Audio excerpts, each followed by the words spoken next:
स्वागत है आपके अपने YouTube चैनल टेक्निकल विद आलोक पर। दोस्तों, ये हमारी सीरीज चल रही है टॉप 20 टेक्निकल क्लासेस की, जो हमारी एक क्लास नंबर 11 है। इसके पहले हमने 1 से 10 तक की क्लास को बहुत अच्छे से डिस्कस किया है। अगर आप वो वीडियो नहीं देखे हो तो आपको डिस्क्रिप्शन में प्लेलिस्ट का लिंक मिल जाएगा, आप जाकर वहाँ वीडियो देख सकते हैं। दोस्तों, अगर आप इस चैनल पर नए हैं तो प्लीज़ सब्सक्राइब कर लीजिएगा और साथ ही साथ बेल आइकन घंटे को दबा लीजिएगा, जिससे आने वाली नोटिफिकेशन आपको समय पर मिलती रहे। प्रश्न में कोई भी डाउट हो तो आप हमें कमेंट करके पूछ सकते हैं। पहला प्रश्न है हमारा, स्टैंडर्ड स्टील रूल किस धातु का बना होता है?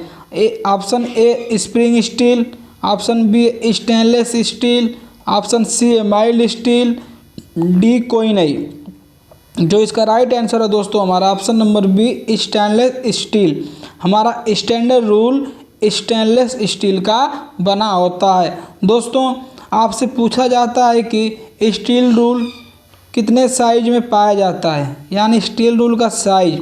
दोस्तों, हमारा जो स्टील रूल है वो 6 से 48 इंच में पाया जाता है और 15 से 120 सेंटीमीटर में पाया जाता है और आपका 150 mm से 1200 mm तक पाया जाता है। यानी जो हमारा स्टील रूल है, अगर आपसे इंच में पूछा जाए तो 6 से 48 इंच में पाया जाता है।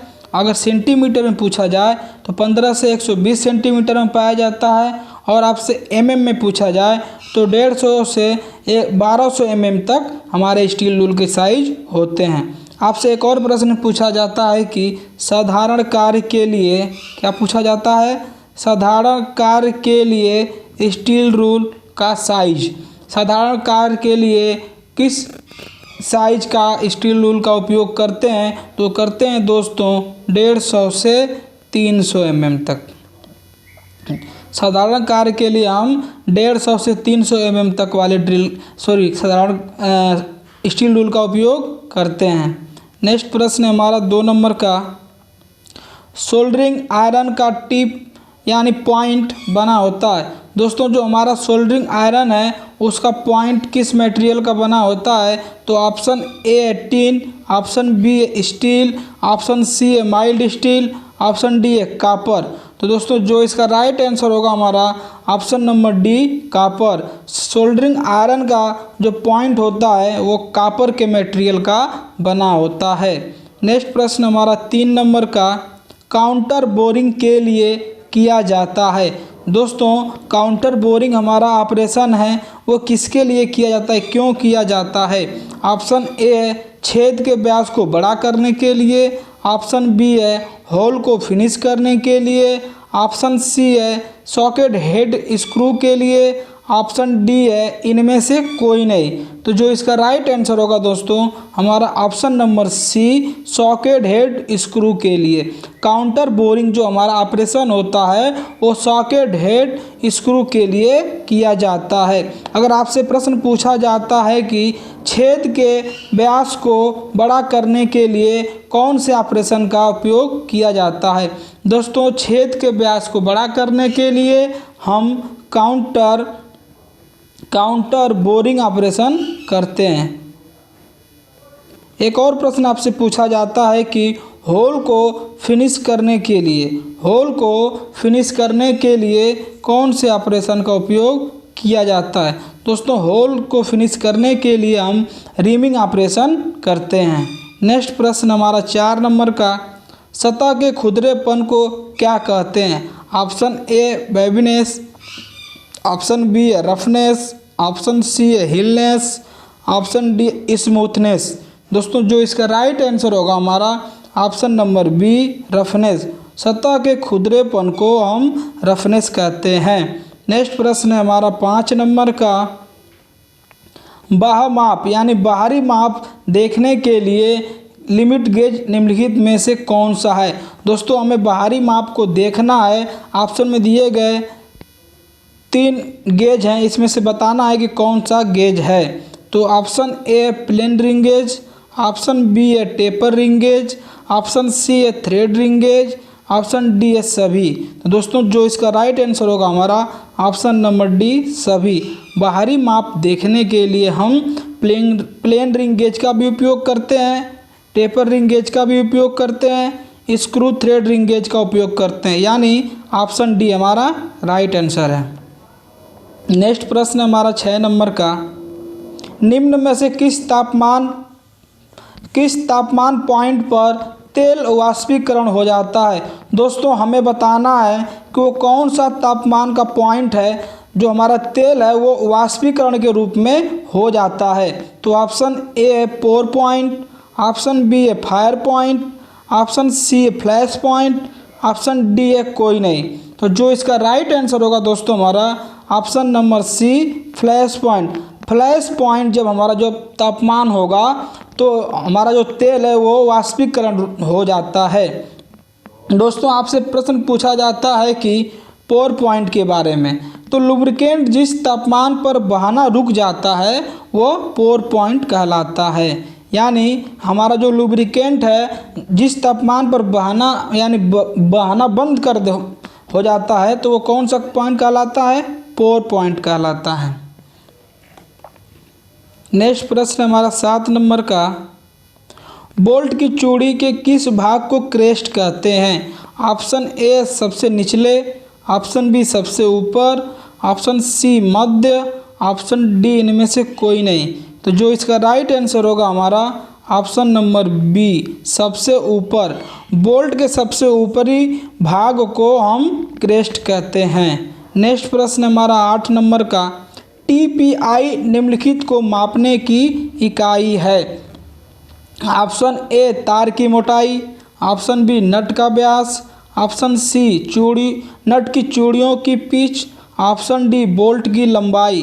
तो जो इसका राइट आंसर है दोस्तों हमारा ऑप्शन नंबर सी नट की चूड़ियों का पिच। टीपीआई दोस्तों जो हमारी है वो नट की चूड़ियों की पिच को मापने की इकाई है। अगला प्रश्न है हमारा सेल्फ पियर्सिंग स्क्रू।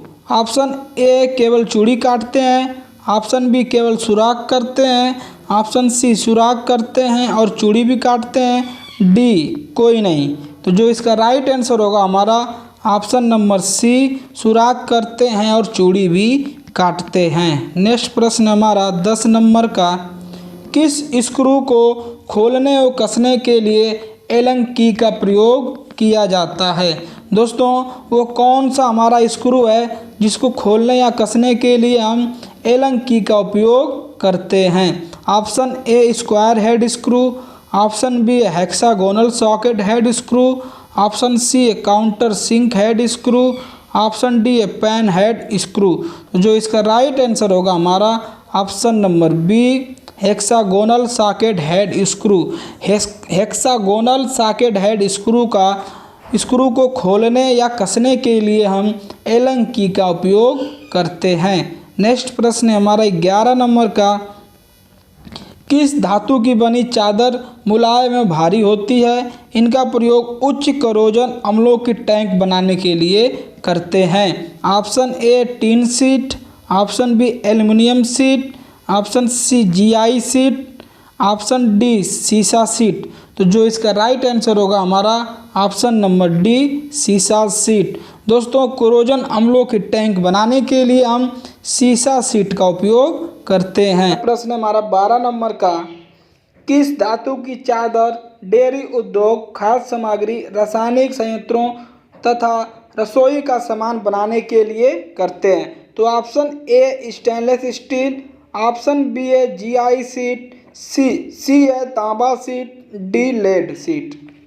दोस्तों जो इसका राइट आंसर होगा हमारा ऑप्शन नंबर ए स्टेनलेस स्टील। स्टेनलेस स्टील की चादर का प्रयोग हम डेयरी उद्योग, खाद्य सामग्री, रासायनिक संयंत्रों तथा रसोई के सामान बनाने के लिए करते हैं। अगला प्रश्न हमारा 13 नंबर का, पाइपलाइन के सिरे को फिटिंग द्वारा बंद करना। जैसे दोस्तों ये हमारी पाइप है, इसके सिरे को हमें बंद करना है तो ऑप्शन ए है प्लग, ऑप्शन बी है सॉकेट, सी है रेड्यूसर, डी है stop valve.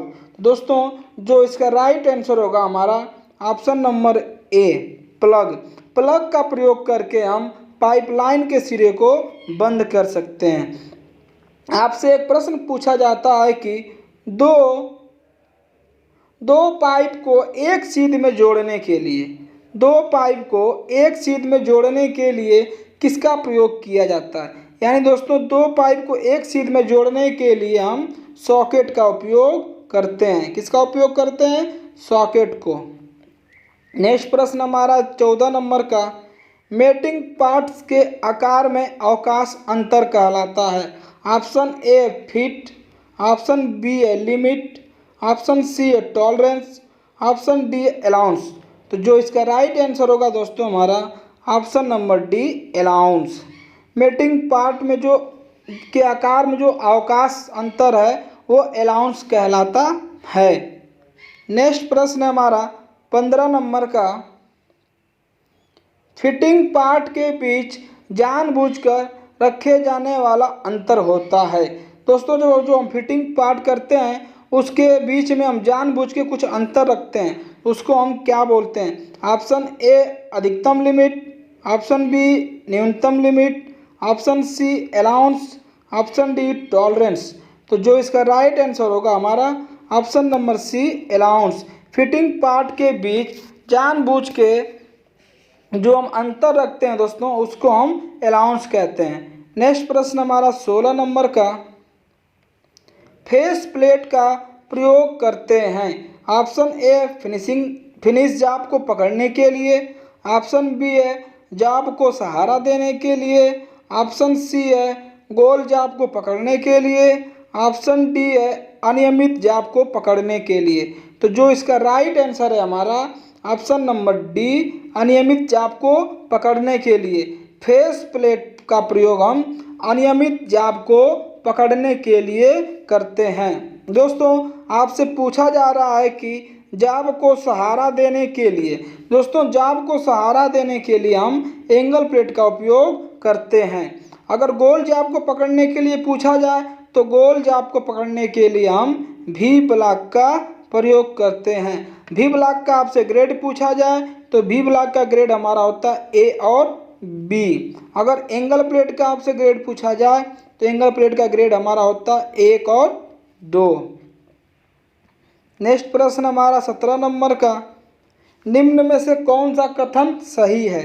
Option A gauge check करने के लिए प्रयोग करते हैं, ऑप्शन बी गेज का साइज मापने के लिए प्रयोग करते हैं, ऑप्शन सी गेज का पार्ट का आकार चेक करने के लिए करते हैं, ऑप्शन डी टेम्पलेट का प्रयोग साइज चेक करने के लिए करते हैं। तो जो इसका राइट आंसर होगा हमारा option number A gauge check करने के लिए प्रयोग करते हैं। यानी गेज का प्रयोग हम चेक करने के लिए करते हैं। नेक्स्ट प्रश्न हमारा 18 नंबर का, ढलवा लोहे का गुण होता है। ऑप्शन ए अत्यंत भंगुर, ऑप्शन बी उच्च आघातवर्धनीयता, ऑप्शन सी तन्यता उच्च तनन सामर्थ्य, डी कोई नहीं। तो जो इसका राइट आंसर होगा दोस्तों बी उच्च आघातवर्धनीयता। नेक्स्ट प्रश्न हमारा 19 नंबर का, टूल की बॉडी वर्क पीस की सतह रगड़ न खाए इसके लिए निम्न में से कौन सा कोड रखा जाता है? दोस्तों जो हमारी टूल की बॉडी है वर्क पीस की सतह पर रगड़ ना खाए यानी उस पर घिसे ना या लगे ना, तो कौन सा कोड हम रखते हैं? Option A rake angle, option B helix angle, C clearance angle, D कोई नहीं। तो जो इसका राइट आंसर होगा हमारा option number C clearance angle. दोस्तों टूल की बॉडी पर हम क्लीयरेंस एंगल रखते हैं इसीलिए वो वर्कपीस की सतह पर रगड़ नहीं खाता है। नेक्स्ट प्रश्न है हमारा 20 नंबर का, ड्रिल का कटिंग एंगल निर्भर करता है। ऑप्शन ए ड्रिल की धातु पर, ऑप्शन बी जाब की धातु पर, ऑप्शन सी ड्रिल के साइज पर, ऑप्शन डी मशीन के साइज पर। तो जो इसका राइट आंसर होगा हमारा ऑप्शन नंबर बी जाब की धातु पर। दोस्तों जो हमारा ड्रिल का कटिंग एंगल होता है वो हमारा जॉब की धातु पर निर्भर करता है कि जॉब किस मटेरियल का है, उसके अनुसार ड्रिल का कटिंग एंगल हम यूज करते हैं।